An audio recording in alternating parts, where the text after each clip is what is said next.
لأجاريهم قلدت ظاهر ما فيهم فبدوت شخصا آخر كي أتفاءل. asalaamu calaykum waraxmatullaahi wabarakaatu. walaalahayga dhammaan soo dhawaada. magaceygu waa hani xuseen from Holland. maasha allah, kanaalkan waa cusub yahay hani lifestyle. walaalahayga kusoo dhawaada, waa all in one.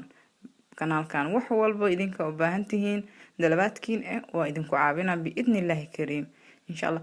wax alla waxa su-aalihii idinka u baahan tihiin iisoo sheega. ma jirto uu yaryahay uu weyn yahay maayo. su-aasha idinka aad dhahdiin ama waxa idinka niga caawin karo isoo sheega, waa idinku caawinaa insha allah. laakiin waxaa idinka kaloon idin sheegi lahay walaalahey, waxaa jira Herbal Life Nutrition kooshkeyga soo socoto oo idinkana idinka maxaa la caawini doonto biidnillah. salaam. لأجاريهم قلدت ظاهر ما فيهم فبدوت شخصا آخر كي أتفاخر وظننت